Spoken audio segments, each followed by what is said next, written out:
The Word of God is alive and powerful, sharper than any two-edged sword, piercing even to the dividing asunder of the soul and spirit, and of the joints and the marrow, and is a critic of the thoughts and intents of the heart.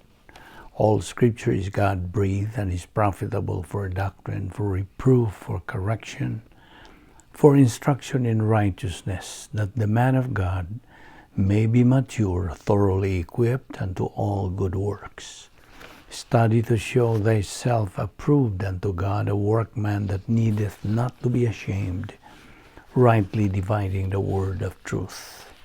My son, do not forget my teaching, but let your heart keep my commandments. For length of days and years of life and peace they will add to you. How happy are those who hear the word of God and obey it. Preach the word, be ready in season and out of season. Reprove, rebuke, exhort with great patience and instruction. For the time will come when they will not endure sound doctrine, but wanting to have their ears tickled, they will accumulate for themselves teachers in accordance to their own desires, and will turn away their ears from the truth, and will turn aside to myths. We should remember that we live in a day where biblical truth is considered hate speech, even among those who profess Christ. But it is loving to tell the truth, no matter how much it may hurt the hearers. The harvest truly is plenteous, but the laborers are few. Pray ye therefore the Lord of the harvest that he will send forth laborers into his harvest. And let us not be weary in well-doing, for in due season we shall reap, if we faint not. 2 Chronicles 7:14, and my people who are called by my name humble themselves and pray and seek my face and turn from their wicked ways. Then I will hear from heaven, will forgive their sin, and will heal their land. Your word is a lamp unto my feet and a light unto my path. And the gospel must first be preached to all the nations. Behold, the days come, saith the Lord God, that I will send a famine in the land, not a famine of bread, nor a thirst for water, but of hearing the words of the Lord. For I am not ashamed of the gospel of Christ. Excuse me. For it is the power of God unto salvation to every one that believeth, to the Jew first, and also to the Greek. For therein is the righteousness of God revealed from faith to faith, as it is written, the just shall live by faith. Sa dili pa kita magapadayon sa tuon sa pulong sa Dios niining adlaw, gikinahanglan ang atong susi sa atong kaugalingon.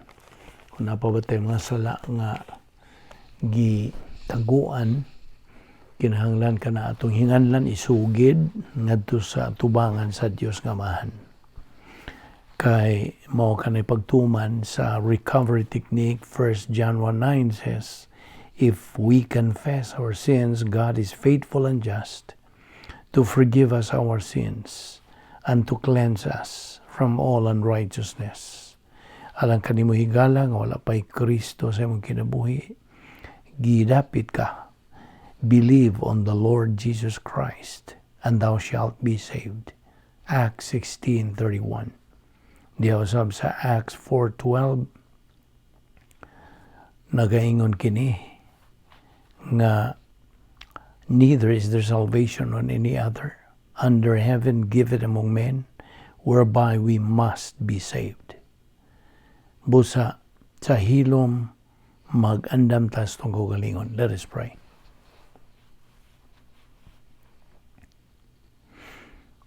Ama na mga Diyos, nagapasalamat kami kanimo sa imong pagdala karamo no sab nining dapita aron kami makapadayon sa among pagtuon sa imong pulong. Salamat o Diyos nining higayuna.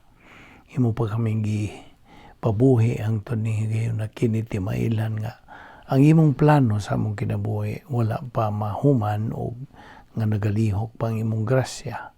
Salamat o Diyos nining among Bible study through the YouTube ubos sa Balbido Evangelistic Ministry nga mong giangkon nga grasya gikan kanimo. Salamat ning tanan o nagampo kami nga pinagis pagtudlo kanamo sa Espiritu Santo kami makakaton pagdugang pang mga kamatuoran gikan sa imong mga pulong. Gining tanan among ipasalamatan sa ngalan ni Ginoong Jesucristo. Amen. Well, mayong adlaw kaninyong tanan sa atong mga higala, atong mga suki, atong mga igsuon diyan ni Kristo. Welcome na usab ning atong Bible study through the YouTube. Niya man kita magadupot gihapon sa atong tunanan nga giuluhan og the Hypostatic Union of the Lord Jesus Christ. Kini nagpasabot nga the only unique person, the only unique person throughout the entire universe, mao lamang si Ginoong Jesucristo. Na nag-iya siya duha ka mga kinaiya sa Dios nga 100% kining iyang pagka Dios o ang iyang pagkatao nga 100% usab. So mao kini ang nakapahimong dili kasagaran nga persona ni Ginoong Jesucristo. That is the hypostatic union ni Ginoong Jesucristo. Ato ipadayon ang atong paghisgot bahin niini. So sa iyang pagka tao, okay? Atong hisgutan ng iyang pagkatao. In our Lord's kinosis na hinumdong ka ba sa doktrina sa kinosis? Ang iyang kinosis, doktrina kini. He depended, okay? In our Lord's kinosis, He depended on the Father's provision sa logistical support o sa Espiritu Santo nga diha sa sulod sa iyang divine sphere nga prototype. Okay?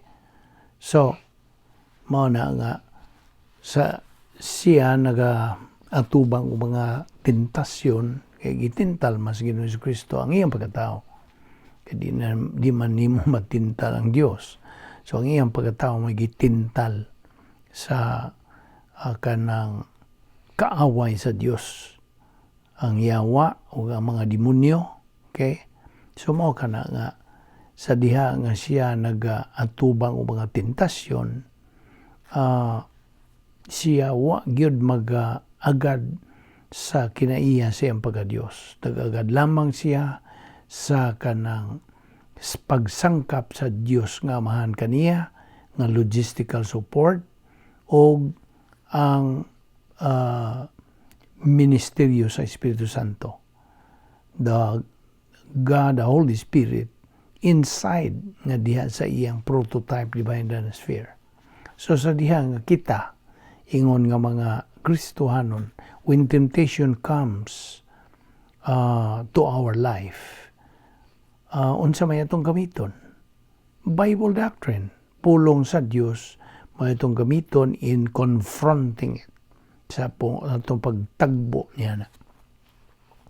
Bible doctrine should circulate pagkakaroon sa taon na natong paghisgot niini kinahanglan na unta nga kini nagatuyok-tuyok na gyud sa atong panimuot. It's already circulating in the stream of our consciousness. So mo na nga ang humiliation sa atong Ginoong Jesucristo in the doctrine of kenosis, okay? Mao katoy gigamit lang gyud niya ang mga pagsangkap sa Dios nga mahanog sa nagaagad siya sa gahom sa Espiritu Santo nga diha sa sulod sa iyang divine sphere. So, ang tinuod yung concept o konsepto sa kenosis, mao kadtong atong giingon nga he emptied himself. I mean, si Ginoong Jesucristo, he emptied himself in the independent use sa iyang divine attributes. Si Ginoong Jesucristo did not use his divine attributes sa iyang pagtuman sa plano sa iyang langit ng Amahan for his life, ngadtong una niyang pag-anhi, the first advent. So si Ginoong Jesucristo voluntarily took upon himself sa purma sa pagkatao, purma sa tao, the form of man. So, wag yun siya mo kanang, he never took advantage of the attributes of God for his own benefit while in his hypostatic union. Okay? So, ang nato ng timanan. Now, diyan sa Filipos 2:5-8, nagaingon kini, versikulo 5, let this mind be in you, which was also in Christ Jesus. Mind, pangunahuna. Now, verse 6, who, being in the form of God, did not consider it robbery to be equal with God. Verse 7, but made himself of no reputation, taking the form of a bond servant, and coming in the likeness of man. Yeah, verse 8, and being found in the appearance as in man, he humbled himself and became obedient. Mao kana. So, diha sa John 17:5, nagaingon usab kana, and now, O Father, kinsa nagsulti nini? Si Ginoong Jesucristo. And now, O Father, glorify thou me with thine own self, with the glory which I had with thee before the world was. So si Ginoong Jesucristo nag-ampo for his strategic victory, reaching the cross. Nung kas duha ka mga victories, strategic and tactical. So, mo to'y pag-ampo ni Ginoong Jesucristo ngadto sa iyang langitong Amahan for his strategic victory. Aron siya makakabot yun dito sa cross. Si Isaiah, may kanang himo o panagna. He prophesied that a power system will indwell and control ni Ginoong Jesucristo. Mo to'y tagna ni Isaias. Kay si Ginoong Jesucristo may eksperimento man siya. Iyang gihimo og experiment and was successful. You see? Mao na nga siya gyud ang firstborn nato nga atong modelo nga atong sundon nga nakalampos gyud siya sa plano sa iyang langit nung Amahan sa iyang kinabuhi. Okay? So,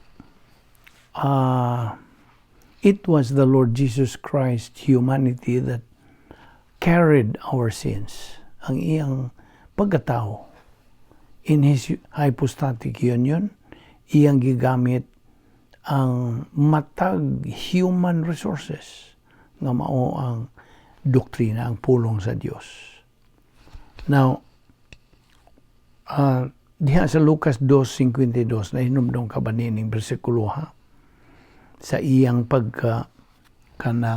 pagkabata pa ba? Bata pa siyang butang ta, adult na siya o bayong-bayong. Si Ginoong Jesucristo, diha sa versikulo 52 na gayon, and Jesus kept increasing in wisdom and stature and in favor with God and men. So nagatubo si Ginoong Jesucristo sa pulong sa Diyos. Kept increasing in wisdom and stature. Okay. Diha sa Hebrews 10:5-10, ato ragod ning tukio ni arita sa versikulo 5. Wherefore, when he cometh into the world, verse 6, in burnt offerings and sacrifices for sin, verse 7, then said I, lo, I come, in the volume of the book. Verse 8, above, when he said sacrifices. Verse 9, then said he, lo, I came to.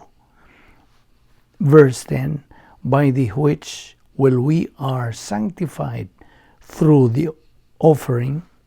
Philippians 2:7-8.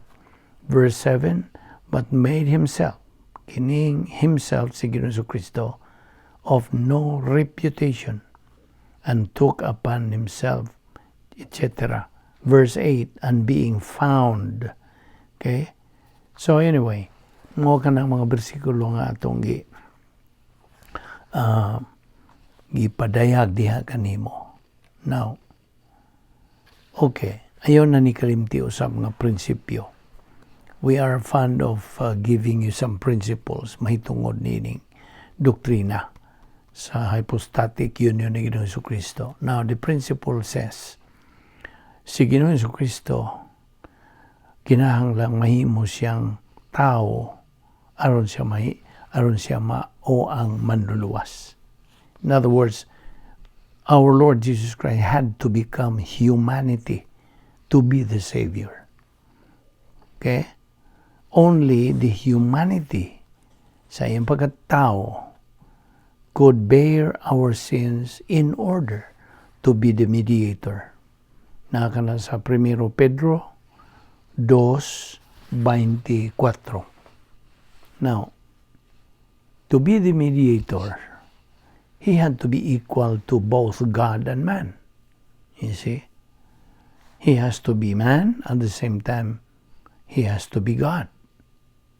To be the mediator. Okay? As God, si Ginoong Jesucristo was infinitely superior. Our Lord Jesus Christ, virgin birth. Namdam ka? The old sin nature is not part of the soul, but in the cell structure of our human body. Punto ka na sa doktrina nga akong gihatag nimo. Kaya kitang mga kanang kaliwat ni Adan ug ni Eva. Nabito sa Roma 3:23, all have sinned and come short of the glory of God. Kaya kitang mga katawhan na panunod man nato ang original nga salang panulundon nga nabuhat sa atong unang ginikanan si Adan ug si Eva. So mo na nga kita na kanang nakasunod Manila na panunod man nato sala laging panulundon, napahiran o natakdan na ta sa kinaiyang makasasala. Now, diya sa Roma 7:18, abrihin mong Biblia. Roma, Kapitulo 7, versikulo 18. Bahin kini sa old sin nature nga niya sa atong lawas. Okay? Kita ba mga katawhan na nag-iya kita nining kinayang makasasala? Kaya napanunod lato kini ni Adan ug ni Eva. So, diya sa Roma 7:18, in my body, din sa akong lawas, dwelleth no good thing. Na, wa gyoy maayo. Now, okay. Balik ta sa atong punto din himay tungod sa hypostatic union ni Ginoong Jesucristo.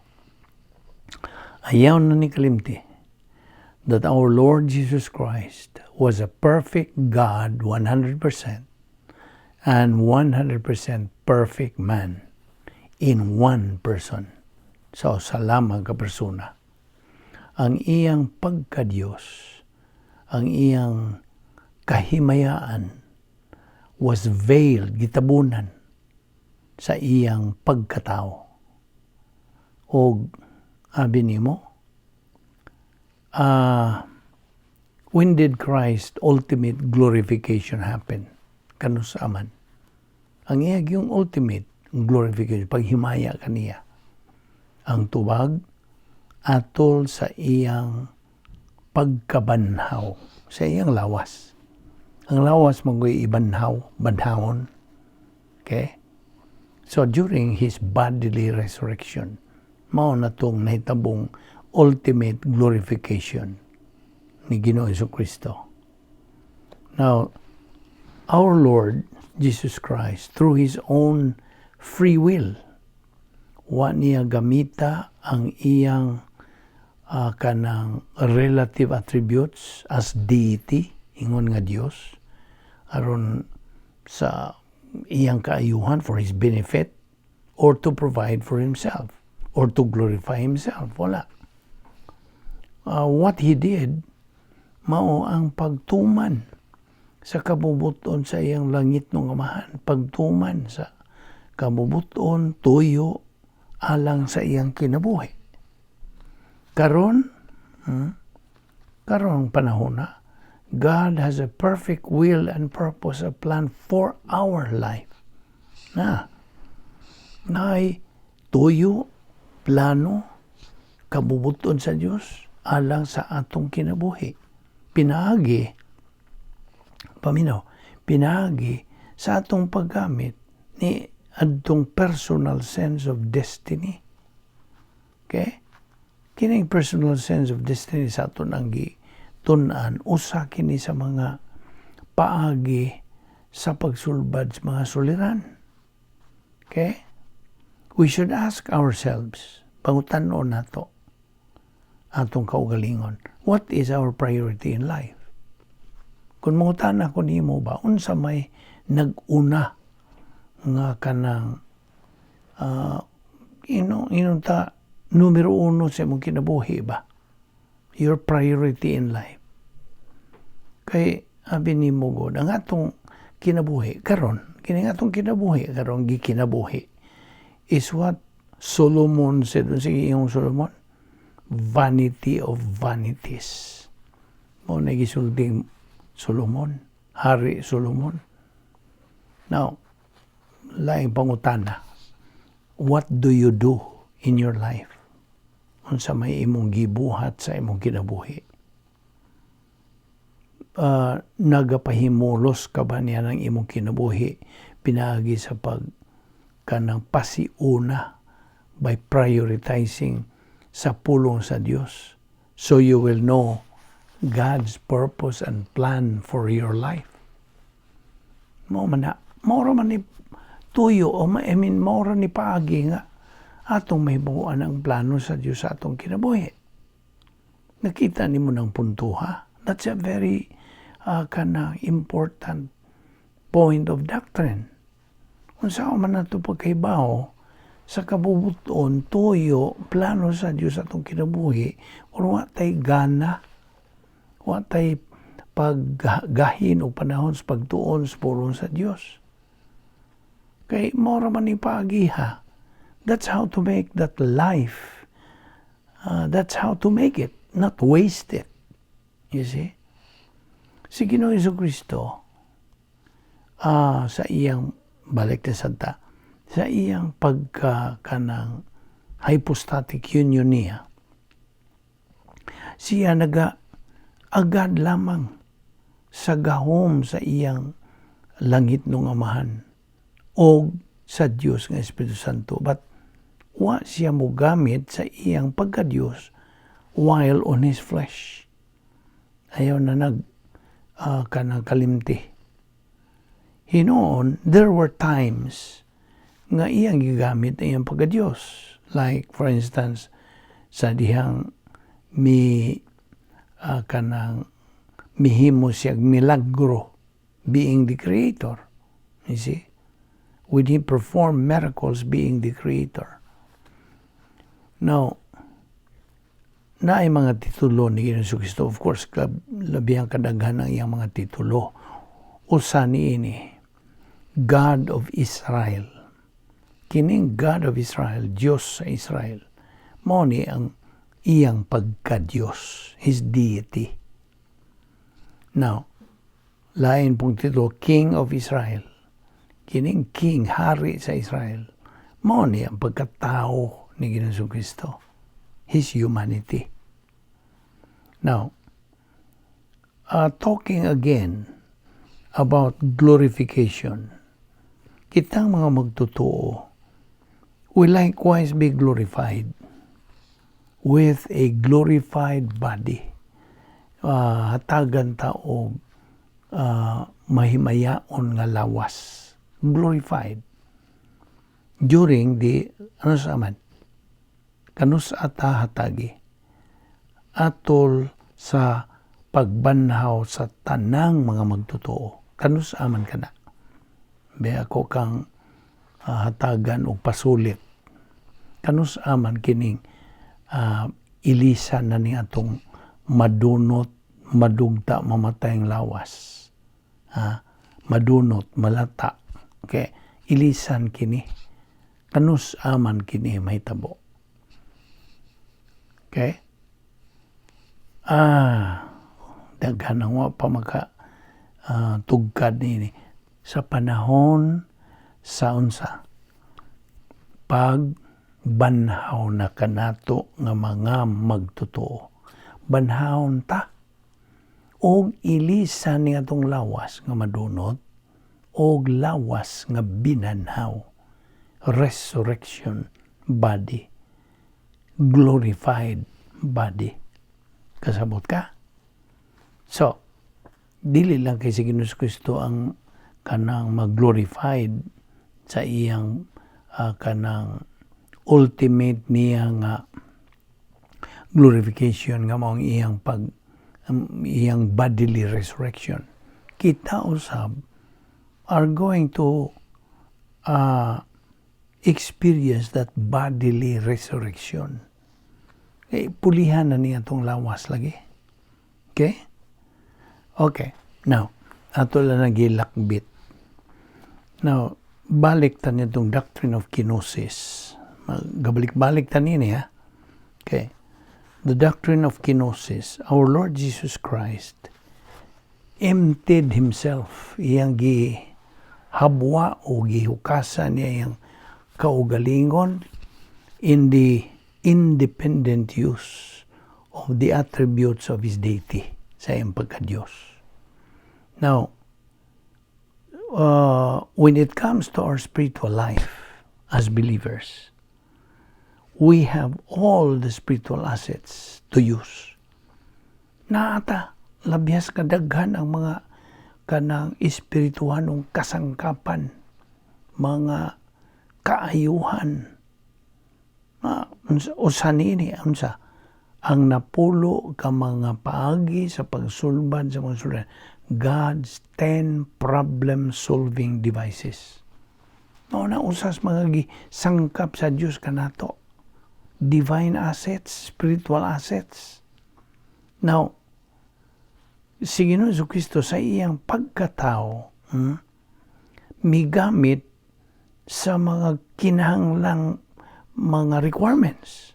He used the necessary requirements that gisangkap sa iyang langitong amahan, that His Heavenly Father provided Him, aron siya to be able to fulfill and be successful sa paggamit niyan tong mga great power experiment samtang dinhi siya nining kalibutan.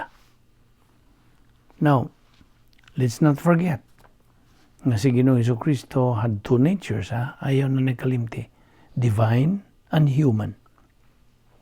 He was 100% God and at the same time 100% man in one person. One person, And He will be in that state ingon ana siyang kahimtang hangtod sa kahangturan. Also, let's remember and never forget nga si Ginoong Jesucristo came to earth to save mankind, pagluwas sa kaliwatan sa katawan by dying at the cross. Unsa may tawag ni mo niya na grasya. Gusto? Grasya. Now, what our Lord Jesus Christ did to save mankind, okay, mao ni gibuhat ni Jesus Kristo aron pagluwas sa kanang kaliwatan sa tao. Number 1, to reconcile, pagpasiguli. Mao na doctrine of reconciliation. Ikaduha, to propitiate. Unsay pasabot? To justify, the doctrine of justification, pagtagbaw sa Dios nga Amahan. Okay? Sa gikinahanglan nga kanang lihok sa hustisya. O ang ikatulo, to redeem, a redemption. Unsa man ning redeem? Paglukat. You see, doktrina ni gilukat ang atong mga utang sa sala. Iyang gilukat. So, unsa tong mga duha ka mga kadaugan nga atong tagamtaman ingon nga mga magtotoo? What are the 2 victories that every believer must win? Ang nag-una nini strategic. Pinaagi kang Ginoong Jesucristo, victory at the cross. Mao na strategic. Ang ikaduha nga kadaugan, tactical, through the believer's phase to victory. Kini atong phase karon, ang atong hugna nga niata phase 2. Kaya ang phase 1 mo man tong kaluwasan. Samtag yun ayaw na naglimti. Kaya ang plano sa Dios kanang langkob manig tulo ka hugna. Phase 1, phase 2, phase 3. Ang phase 1 mo ang kaluwasan. Sa imong pagdawat kang Ginoong Jesucristo imong manluwas. Mao na phase 1. Unya ang phase 2 mao na nang imo ng pagkinabuhi ingon nga magtotoo. Believer in time. Mao na ning phase 2 nga kinahanglan atong makabot ang spirituhanong paghamtong, spiritual maturity, kay mao kana ang equivalent sa tactical victory. Inigabot na to niya na atong matagamtaman ang tactical victory. Pinagi sa atong kanang kadaugan nga nahimo pagsunod sa plano sa Dios sa atong kinabuhi. Okay? So, strategic ug tactical. Ayaw na nagalimti. Now, diha sa Mateo 4:1 ato sa 10, kini naghisgot og kanang pagpadayag sa kanang evidence testing sa atong Ginoong Jesucristo. Evidence. Pagmatuod gyud nga kanang pagsulay nga pagmatuod mo ni ang butong mudawat ka ba niya ng Binisaya. Evidence testing ba? Now, unya sa iyang pagtubo ingon nga sa iyang pagkatao, Lucas 12:22, ayaw po nakalimti.